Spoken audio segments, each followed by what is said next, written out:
So hello, everybody. This is Charlene Burke with Grow Because You Know. That's www.growbecauseyouknow.com. Welcome to Morning Mindset Cafe, where we gather each weekday morning to discuss Napoleon Hill's Think and Grow Rich, little pieces at a time. Today, we are talking about the major attributes of leadership. Before we get started, hello, Brian. Hello, ma'am. How are you? I am well. It's good to see you. Glad you're joining me at the very beginning. Good morning, Elias and Matt. Glad to have you here. Anybody want to jump into the seat? Feel free. We're going to be talking. What I'll be doing is putting up piece by piece, one attribute at a time that we can discuss about leadership. What it means. Do we have it? Is it something we aspire to have? Difficulties having it? Stumble over it, see it in others. You know. Good morning, Dina. Good morning, Charlene. Look, I'm early today. You are, and it's wonderful. So good to see you. The notification, and I said, okay, I'm going to start another project. And I said, okay, let's get in there. Let's see how it is from the beginning. Well, now you know. Now you know. This is what it looks like from the very beginning. Glad to have you with us. Thank you. Thanks for having me again. And what a fantastic topic today. Isn't it? Isn't it? Because really all of the principles that we're learning and trying to put into our lives are for success. And to be successful, you really do develop into a leader. And I realized that not too long ago. All right, so I accepted that. I knew it, but I accepted it because I never really aspired to be a leader. That wasn't on my radar. I just wanted to do better work and be a better person.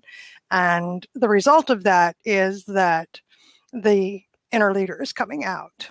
So it's a natural byproduct of living these principles and being better, right? Yeah.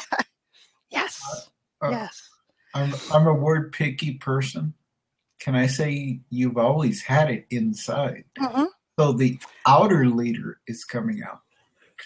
Yeah, it's isn't it? Yeah, it is. It's always internal, and yes, there's a lot of things inside that I don't let out. I'm just saying that mentally, people over the years have asked me to step up and be a leader, and I've always balked at it. And it's because, quite simply, I associated the title of leader with a title to a job. So I always thought to myself, I don't have the qualifications because I don't have that title. I know better now. But again, what was I exposed to? What was I taught? And that was my perspective. It's different now. And Matt is saying doing better work and being a better person is the path to a leader. Yes, it is. So let's look at some of the attributes that Napoleon Hill has put out to us. The first one he's put out is unwavering courage. And in that courage is based on knowledge of self and one's occupation. Unwavering courage. Now, what I like about it is he brings in knowledge. Because that's like, knowledge is power. So let me read just 2 or 3 sentences here to flesh it out a little bit. No follower wishes to be dominated by a leader who lacks self-confidence and courage. No intelligent follower will be dominated by such a leader very long. He's saying that unwavering courage is based upon knowledge of self and of one's occupation. Basically, you need to know who you are. You need to know your stuff. Works for me. What do you think, Brian? I like that. When you're thinking about being a leader. Thinking about being a leader. Because there's so many attributes that a leader should have. Right. And that this one is just one of the many. Oh, yeah. Yeah. And that's all we're discussing is what is it? And now the next question that I want to ask myself is, do I have unwavering courage? And if I can say yes, and I'm trying to think this through. I'm thinking that there are times I have unwavering courage, and it is because it is based on the knowledge of who I am, what I'm doing, why I'm doing something, and what I'm bringing to the table, I guess. Even though I'm afraid there's something bigger behind it. What tripped me up on this was when he's saying one's occupation, but that simply means it's not the job so much as it's the work we're doing, which could have a title as a job, working as an employee, or being a business owner. And, what is it that we're doing when it comes to making money, right? Am I right? Yeah, your expertise. What's your, Okay. Yeah. Oh, that's a good one. Do you think it'd be appropriate to change that, to replace that word at this moment, to say unwavering courage based on knowledge of self and one's expertise? I like that better. Knowledge of self and of one's your expertise. Okay, because it's knowledge of one's occupation. Yes, that's the knowledge of your occupation makes you have expertise. There are many people who have the occupation, but not necessarily have the expertise. Which is why they don't have the unwavering courage. You see, you might have the courage. Mm-hmm. And there are so many different combinations. Some people, they fake it till they make it. Right. And that's part of the road to leadership. But you can have self-confidence and courage many times go together, I think. But there are sometimes you need to demonstrate a little bit of courage, even if you don't have the self-confidence. And your courage will help you move forward and help you develop more self-confidence as well. And that makes sense to me, because that becomes the fine-tuning of who you are on your way to becoming a leader. This is one of many attributes, one of many, and they all intertwine, of course, because they all make up who we are and what we do. We're just trying to define pieces and parts for discussion purposes. I think I like what you said, because that is what it said to me, is that I'm trying, and on my way to becoming a leader, I'm going to be faced with things that I see I have to stand up for, have to stand up to, have to speak to. And in spite of the fear, I do it. But see, that to me is also the definition of courage, is to do something in spite of being afraid. Have you seen the cartoon How to Train Your Dragon? How to Train Your Dragon? That one? I couldn't get through it. Oh, okay. Well, if you had, it's exactly this concept. Here it is. I'll give you the essence of it. Here it is, the son of a great leader. They're Vikings, right? Okay. And he's totally different. They're showing physically also and character-wise from his father, the great leader. So his father is big, big build, fat, and here he's skinny, small. And of course, how the tradition goes, the leadership has to go from father to the son. And that's what the father wants. But the son has no interest whatsoever of being a leader. He doesn't see himself to be a leader. He just is a free spirit. He likes to fly with his dragon and experiment. But he has the qualities of justice, of wanting to help. And here it is, a boy who in the previous season or what a film, he lost his leg, and his dragon also lost his wing. So he's having this artificial leg, right? So a little guy, handicapped, and his father doesn't want to do anything to do with that bad guy in this movie, but he wants to go and save the dragons. He has nothing in his mind about being a leader or he just wants to go and save the dragons. So his courage, his desire pushes him to find the courage to go out there by himself and fight the bad guy. And of course, that courage pulled his friends with him to help him in his work. And finally, after he courage, and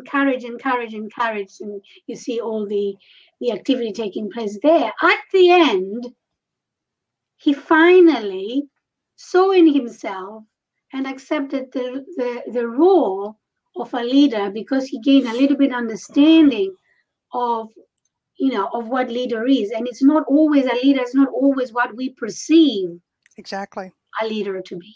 Okay. You don't have to be tall and strong and loud and or have the title, right?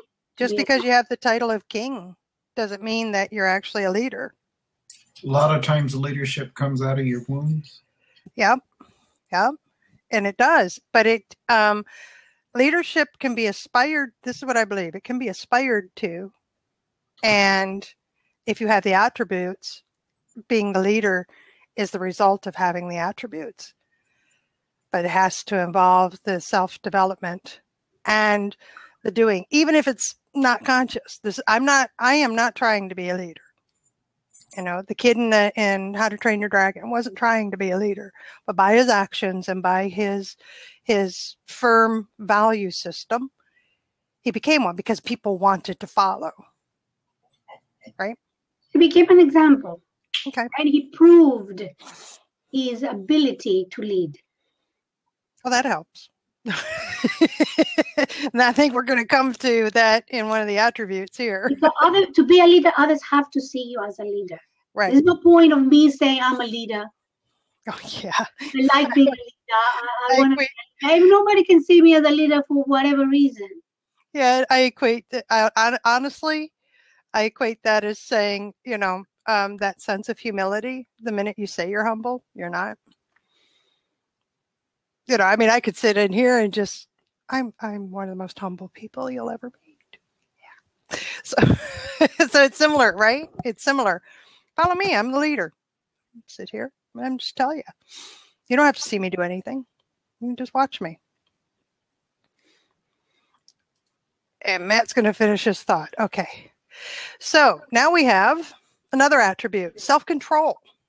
According to Napoleon Hill, and I'm pulling some of these I'm slightly paraphrasing for space, sets a mighty example for followers, which the more intelligent will emulate.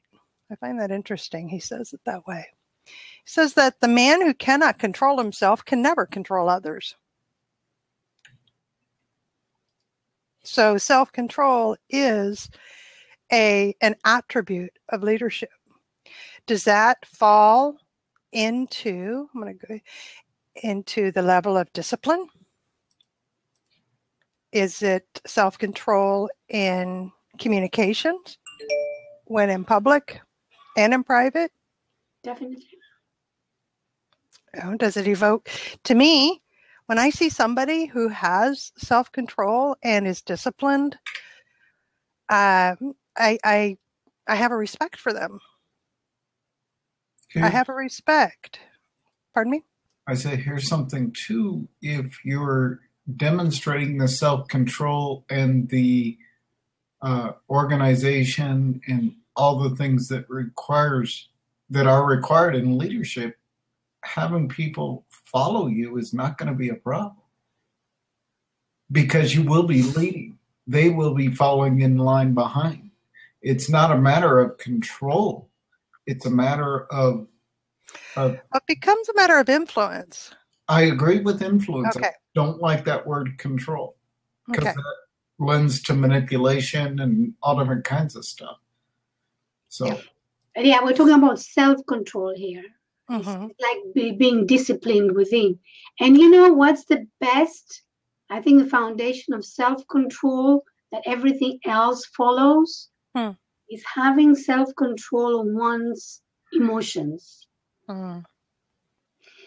Because if I can control my anger, my frustration, my guilt, my fear, happiness, joy, I can tell you that if you're going to go to an extremes on any of those emotions and show them all the time. Dina, say that again. To control your emotions. preferably, predominantly, I'm talking about controlling your negative emotions like fear, guilt,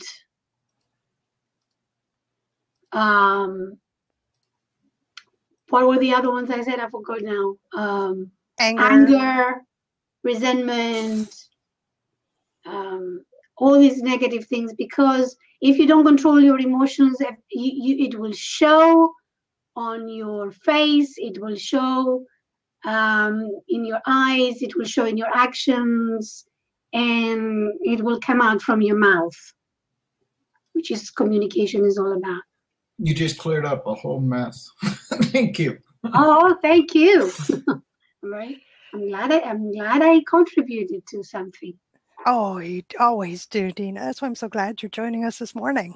So Matt is offering 2 things. Leadership is a choice. Leaders decide. And nugget, easier to act your way into a feeling than feel your way into an action with awareness. One of self-regulated with awareness and choice. Yeah, so self-control, as Dina was saying, is that, with the awareness, we're able to be proactive and to control our responses and our reactions to things. And that is an attribute of a leader, isn't it? I like that leadership. Leaders decide. I like that. We're going to come to the decision in just a moment. So we have keen sense of justice. Without a sense of fairness and justice, no leader can command and retain the respect of followers. So I guess one of the first thoughts I had is there are many that appear to lead with fear. They are leaders because their followers fear the consequences of not doing what they say. Well, he's a dictator then, isn't it? He is, but he's still a leader. She's still a leader. In the name, not in the actual fact, because leadership is a quality. Okay. That's why for people like that, I will call them dictators or bosses, or boss, employer. Okay. In other words, other titles that show a position of authority, but not leader. Got it. I don't mind the position of authority. I can respect that. But to lead me, you have to teach me. You have to accept me from where I am and bring me up to where I need to be. Inspire me. You need to lead. Charlene, you're a prime example of this. Okay. The whole project that we've been working on, you, without even realizing it, you're taking it by the reins and going, do this, do this, do this, do this. It's great. Because I'm learning. So. Okay. But I'm doing it with a sense of awareness that you are who you are, and the work that you're doing and the others are doing are what I expected to be done or not expected, but it doesn't matter because you're doing the best you can. So I approach it with that, where it's not a slap down of skills, or it's not, hopefully it's not done, well, he's saying it's not done in a mean way. I'm saying, no, this is a way, this is a better way. Do it this way. Have the outcome look like this instead. No, let's do this instead. So that's my approach. Yeah, a leader doesn't necessarily mean someone who just gives orders around. Yeah. A leader is the one who listens, has understanding, and works with others. Is not that's what I say, the title. This is so interesting to me. This is so interesting because it's almost what I'm hearing you say, which I don't believe is true, but I'm hearing it this way for some reason, is that we're equals. And yet that cannot be true if one is a leader, because one becomes a leader and one becomes a follower. So Okay. It's not exactly, well, it is. Okay. Think about your mastermind. mm-hmm. You are a leader. But I'm not a full participant in the mastermind group. Yes, but that doesn't make you unequal. It doesn't make you better or lower. It doesn't make you. I have a different role. That's exactly. what I'm saying. That's what I'm saying. Yeah, that's the role. The leader is a different role. It's a role. Okay. It doesn't mean that because you are my subordinate. Yeah. Let's say in a working environment, position-wise, you are my subordinate, but doesn't mean I have to see you any less as per the contribution you're offering to the company and as a person. Yes, we are equal. I should not be seeing myself, if I am a leader, as being something higher than you. I just have the position of, in a certain situation, of taking decisions, giving guidance, and move towards the group to a specific target, goal, aim. You understand? It's just a role. You lost something, man. Okay, so can we question this young man's? I would like to question this young gentleman's vanity in the dead of winter. 3 minutes. Goodness. Good to see you, Matt. Thanks for joining. Hi, good morning. So I went to a workshop over the weekend online with Seth Godin, and it was a whole workshop on the definition of leadership. It was a whole 3-hour online workshop with videos on leadership. And one of the distinctions he makes that a lot of people confuse is they see leadership as management instead of as making a change.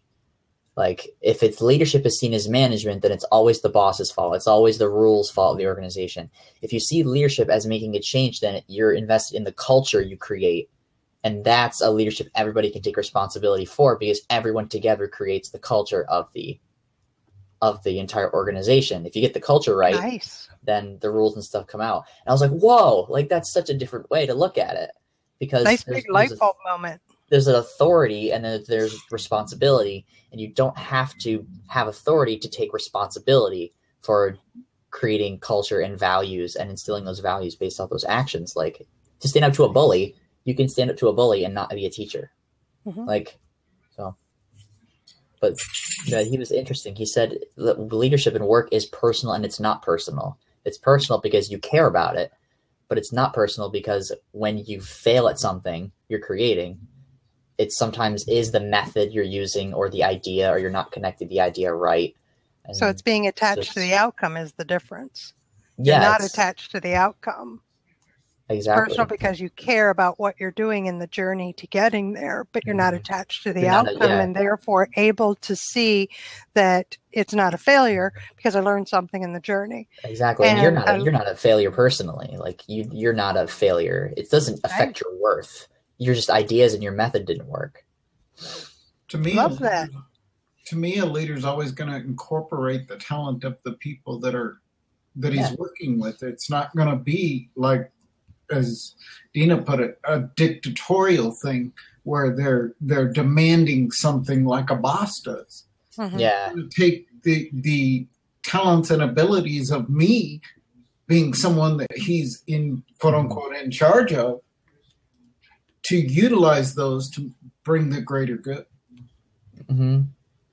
See, this is what I said. This is one of the great qualities of a leader, to be able to bring out and utilize the qualities, the skills, the talents of the people in the group, what you're having under your leadership.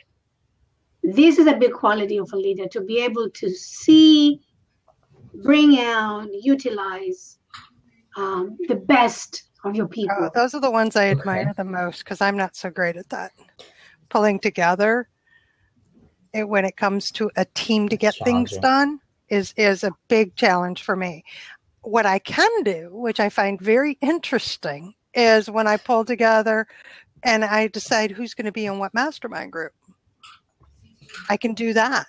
because they're not coming in with particular skill sets to get something done. See it in the teams. I'm looking at skill sets, not the personalities, which can be a problem. But and the mastermind, right? Because they can clash, right? But in the mastermind groups, all these years, I've been able to pull people together that make sense to me. And it's based on personalities, how they approach thinking, how they approach problems, how they take criticism, constructive criticism, how they take direction, that sort of thing. So it's a very different grouping, and they always work out beautifully. So I do very well on that side, but That's interesting. Well, maybe it's to strengthen your ability to see their ideas and help them connect with similar-minded people, not so much with skills, but with the type of thinking and the ideas that they have. And How to Train Your Dragon, at the end, when they when Hiccup has all of his people and they're like saving, at the end of the movie, they do all the saving with the dragons because they use the dragons to fight the other dragon, the big one. He's like, okay, you talk about the dragon and its weaknesses, and you do this and you do this, and Hiccup can like sort of delegate the authority so that he doesn't have to do everything himself. And that's seeing the skills of his friends on the dragons and how they can distract the bigger dragon so he can save. Interesting. So he can. I know Matt would like the example of it. I love that. I love that movie, man. That's a great movie. I still have I'm going to have to see if I can get through it. I just wasn't able. It just, for whatever reason, for some reason, I've tried a couple of times, couldn't get through it. Now with the new set of eyes and ideas of what I'm looking for, I may be able to. Well, Thank you for jumping on, Matt. You're you welcome. have to take off, don't you? Yep, I do. You have a great day, dear. You too. Good to see you. I need to go as well before my sugar All right, level drop very quickly. We didn't touch much of the actual subject, but very quickly, we touched a lot. No, on the fairness of, what was it? The keen sense of justice and sense of fairness. It's a very difficult one to get right, because everybody has their own set. Everybody has their own set of eyes and understanding of what's fair and what isn't fair. And unfortunately, a leader cannot always please. But I don't think it's necessary. No. I don't think it's necessary to please everybody. What I'm imagining are the ones that I respect that are able to see that a consequence needs to occur for either behavior or expression of verbiage. A consequence needs to occur. That's what I'm seeing, and that keen sense of justice is the delegation or deliberation before providing the consequence. Might be instantaneous, quite honestly. But I've seen people that I respect and admire that are able to see there's a wrong and they put it to right. That's what I'm seeing, this keen sense of justice. There isn't any waiver, and it's based on their value system. And it's whether I disagree or not, I respect their ability to step up and to mete out justice when it's necessary, which is there's a consequence to that behavior. Now, it could be something as simple as we all came in knowing the rules. We knew the rules of the game, and you are outright breaking the rules, and the leader has to step in and mete out whatever justice is necessary. That's the way I see it. That's part of it, but I think this is under a bigger umbrella, the whole thing of justice. And I'll give you a couple of examples to see what I mean. Fairness and justice is also when it comes to telling someone, to praise somebody for their good work, to be able to move forward someone who has contributed more than someone else. Recognize and acknowledge and reward. So sense of justice is not just only in terms of something has done wrong and consequences. It goes furthermore or further deeper than this. And that's why I said sometimes is I think this, to me, it's a difficult one to be able to always get right. But I think to have the humility that am I getting wrong? And if I got it wrong, to speak out about it and try and make it right. So it's not just me only judging other people, is me in taking my own decisions and being able to judge myself and my actions and my decisions properly. But you have to have the courage as a leader. You can't be fearful. You need to go ahead and do the things that you need to do. Yeah, and if you have to give some punishment, sounds a bit like, what's the other word in a more corporate word? You have to disciplinary action. Yes. Thank you. Yes, I know that one well. That's my point. There's a reason I stopped talking and speaking up in corporate world. Yes. Isn't the word justice a consequence of action or inaction? It is, but I like where Dina is going, because I can tell you there's many instances where he who had the title was not a leader, because I've been in corporate world where the least competent was promoted to the most responsibility, and that's where you get the discord and anger and resentment that happens to everybody below, because you're watching this. It's like you can deflate somebody quickly in that world by promoting somebody who does a quarter of the work, but they have the loudest mouth. What I've done in the past with people like that is I do exactly what they say, and I'll warn them. I said, I'll do this, but here's what's going to happen. And when it happens, I go back and said, I told you that was going to happen. Well, it's interesting. I love what Dina is saying. It's both sides. You're absolutely correct, because there'll be that feeling of injustice when you see somebody who's being ignored or passed over, and it doesn't have to be in a corporate setting, but you're seeing somebody be ignored, or as Brian likes to say, diminished or passed over in favor of somebody, and it's in our world, we can see it on social media a lot. I see it a lot, especially in this world of live stream now, where you'll see somebody get all the attention because it's strictly personality. And yet there's no substance there. There's nothing to back it up. It's just like entertaining to watch you. And yet that's what's attracting people. So it's just a thought. Love you all. Great chatting with you again today. I'm going for my awesome. You are awesome. Thank you, Dina. Catch up with you in another day. Enjoy the conversation. Bye, everybody. Goodbye, dear. Goodbye. I'm kind of concerned you're using my own words back at me. I wasn't back at you. It was just in conversation and part of the discussion. All right. So, hello. Good morning, everybody. Good to see you with us. Dawood, welcome. Evan, Evangelos, nice to see you. Ron, welcome.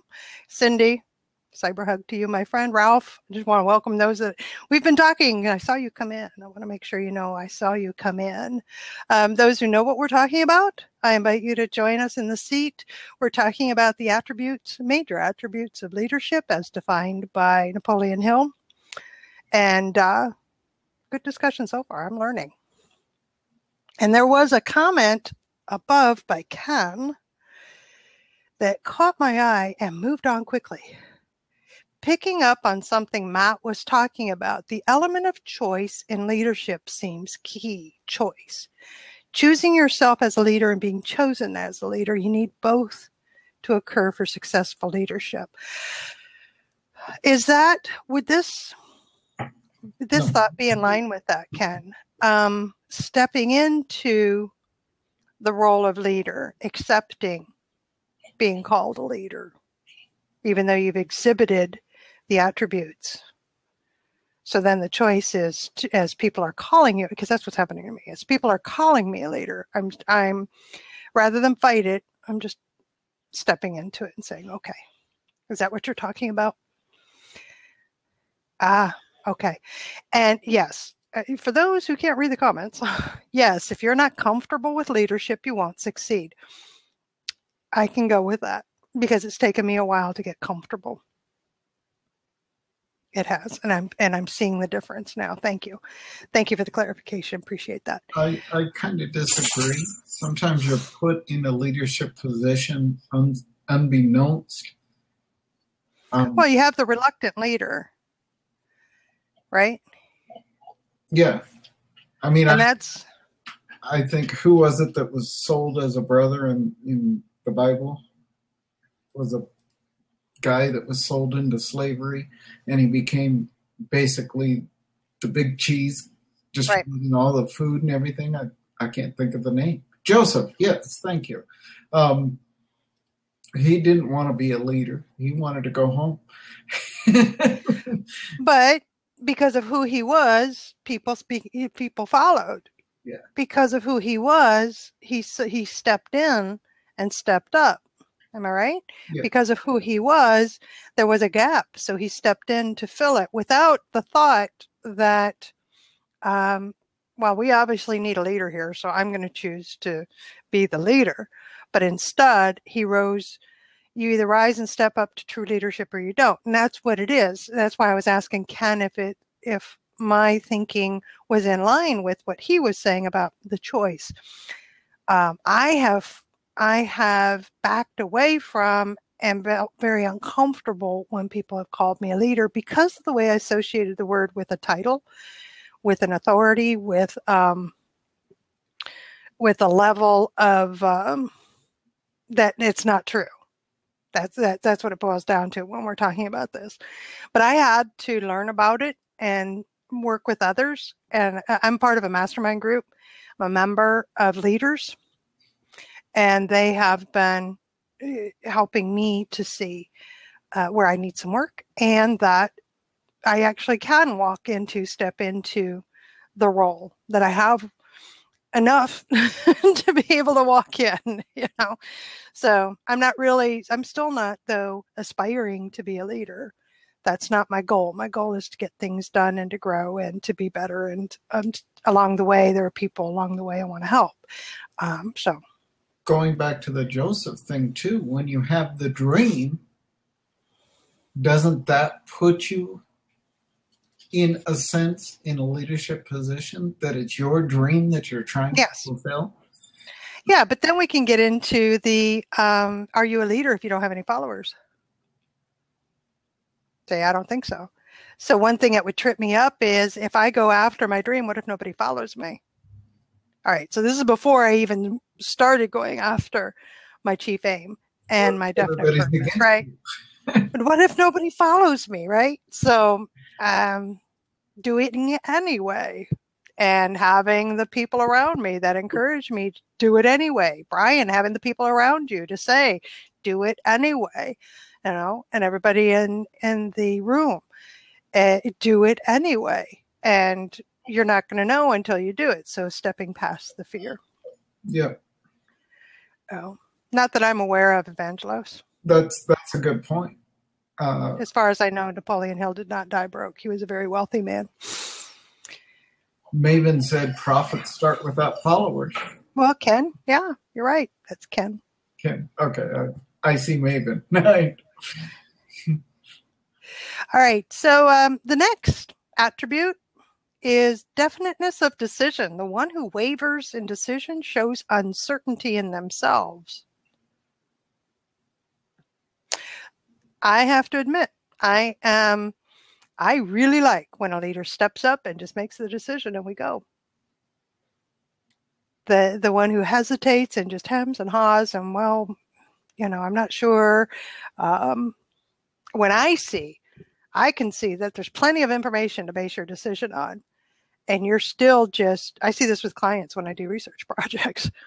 You have the information, but you don't want the responsibility of making a bad decision.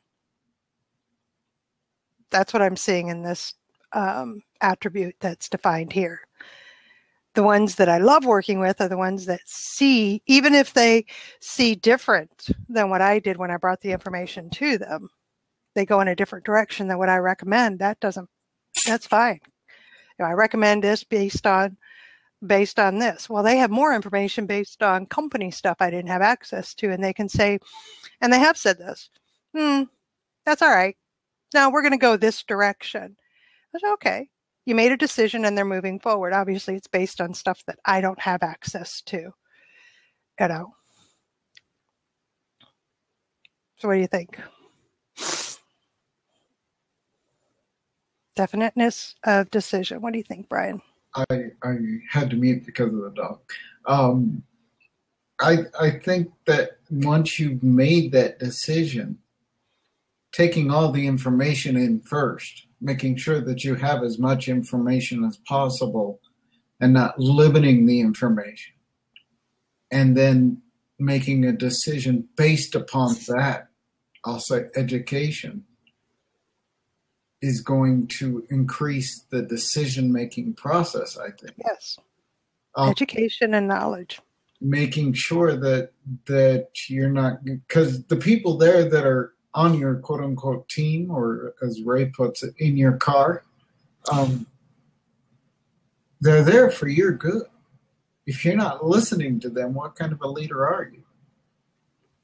That goes back to my other point of taking the talent and the abilities of those around you and incorporating them into the leadership, and then making that decision and going with it even if it fails, and then reevaluating the process as you go.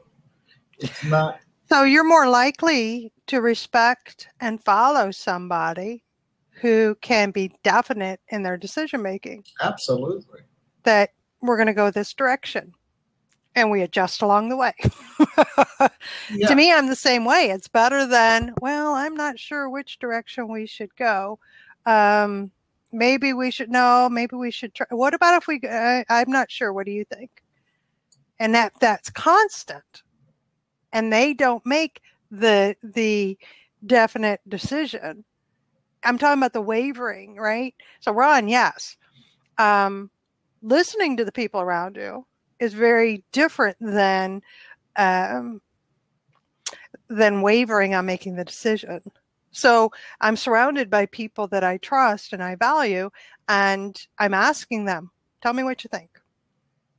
And there may be 5 people, and which is really handy because then 3/2, right? But there's also instances where it's like 5 really different perspectives here. Well, it's up to the leader to say, I'm going to take all that, and this is my perspective, and the way I see to go is here. And there's many that will say, well, that's 5 different perspectives. I'm going to have to go get more. And all the while that you waver on that, things aren't getting done. So that's why I respect somebody who is able to see based on the information they have, so that they can make a decision, and they're on it. Again, I don't know why this is coming to me right now again, but Solomon had to make a decision. Okay. He had the 2 mothers, or one mother, one wannabe mother, that brought the baby. One of them said, cut the thing in half. The other one said, give it to her because I want her to live. Uh-huh. And Solomon wisely said, this is the mother. Uh-huh. He made the definite decision. Based on what was in front of him. Yeah. So yeah. And it can come down to, moving forward on our project. It may be that one of the others might be Christian that sits there and says, no, we need to go in this direction. We need to take it this way because it makes sense to us, right? Yep. Okay. All righty. So now we have definiteness of plans. Yeah, and Ron's saying a good leader isn't afraid of good people moving on to better positions or advancing. That's correct. Definiteness of plans. Plan the work and work the plan. No leader can move by guesswork because sooner or later he'll end up on the rocks. And now that comes from the wishy-washiness of decision making. Am I right? I mean, if you're going to make definite plans and you're going to be definite in your decision making, then you're going to be able to move forward. Otherwise, you're just going to be rudderless and hanging out for the sake of hanging out.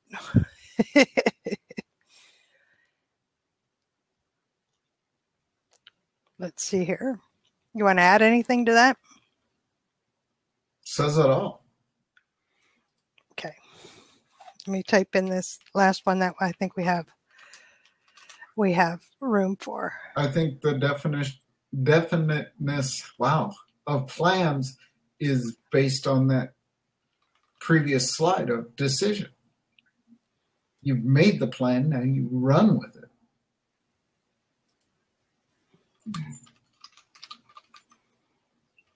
Keep talking. I don't believe. No. No. Let's see.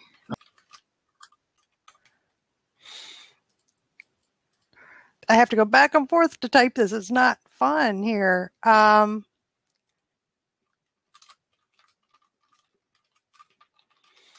Okay. So this next one is the willingness to assume full responsibility. And that is assume the responsibility for the mistakes and the shortcomings of the followers. Now we're talking a position of responsibility and authority. It might be a position of command. It might be a position within a company. It might be a position of assigned leader of a group or a team. This isn't just everybody's following me because I'm pretty awesome over here and they like what I'm saying. So that influence, I think we're stepping up now into an actual position that has responsibility of outcomes. What do you think? I think leadership is self-evident. I think once you've established that leader, whether they accept the title or not, it's something that's self-evident that they're. But a good one has this attribute, is what Napoleon Hill is saying. A good leader, whether they accept the role or title or not, they're in that position.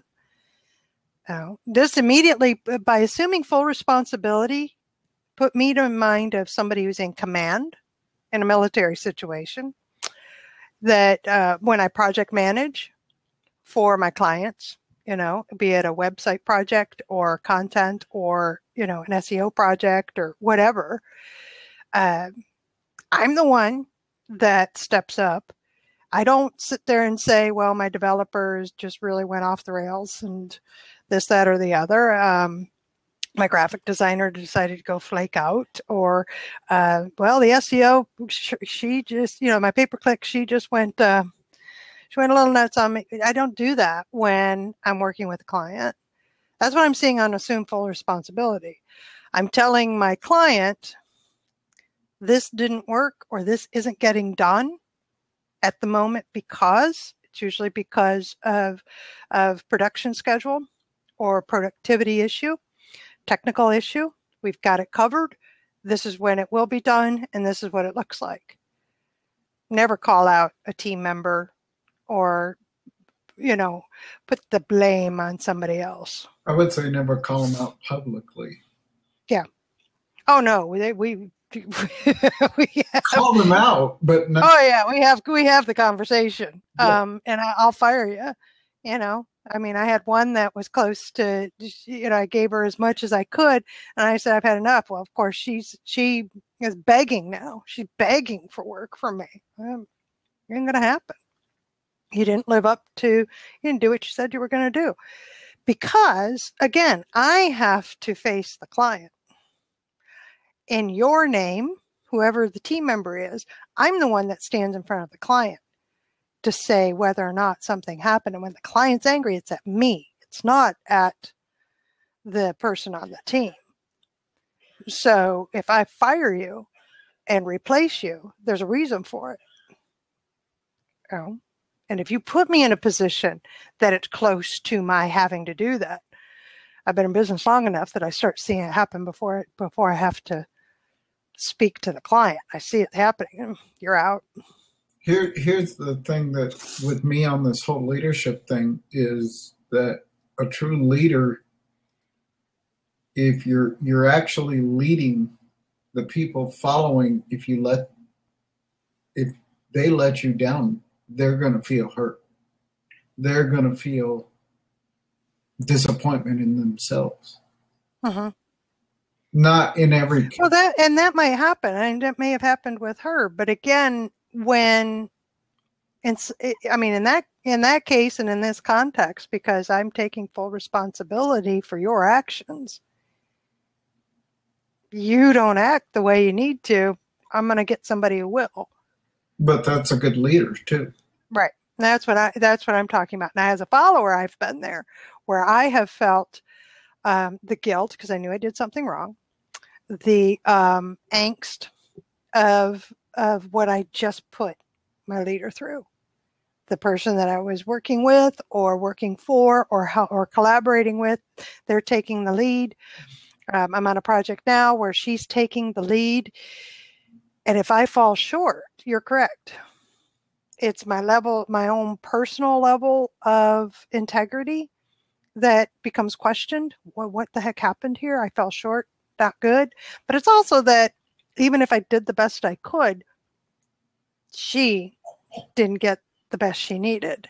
And so that feels. That's exactly why I won't handle cash, because I can't feel the dollar bills.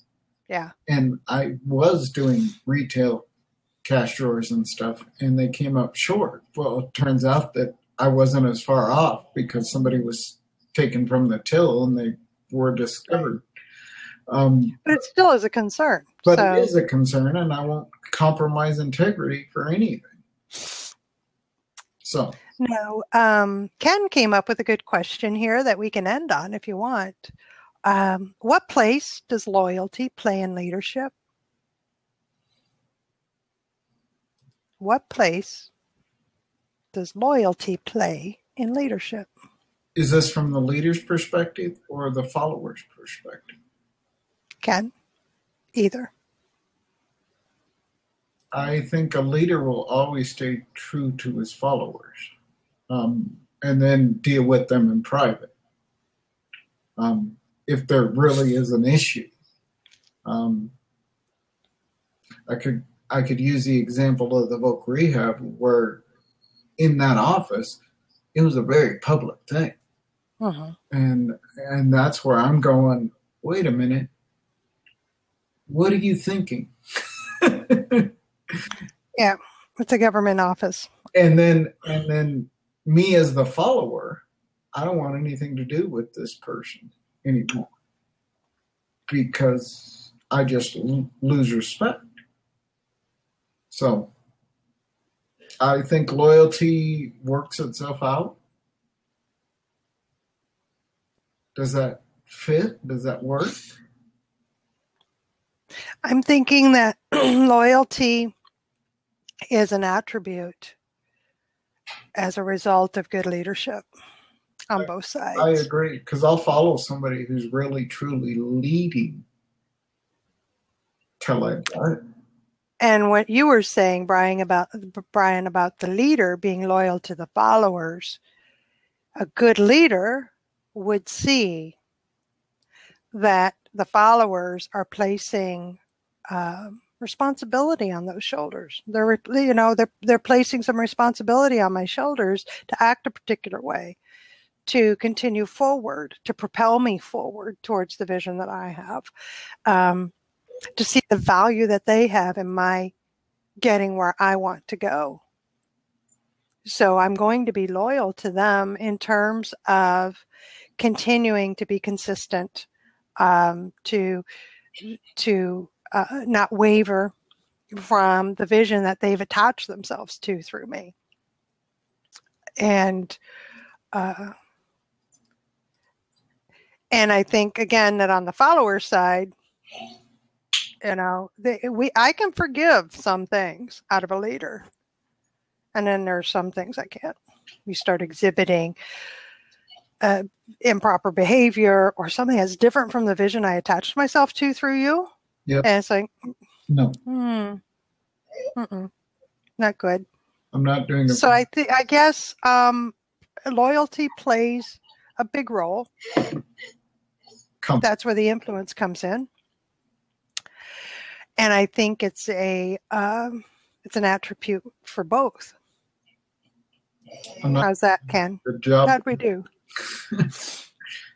Sometimes bad leaders are kept in a position through misguided loyalty. Sometimes good leaders are displaced through a lack of loyalty.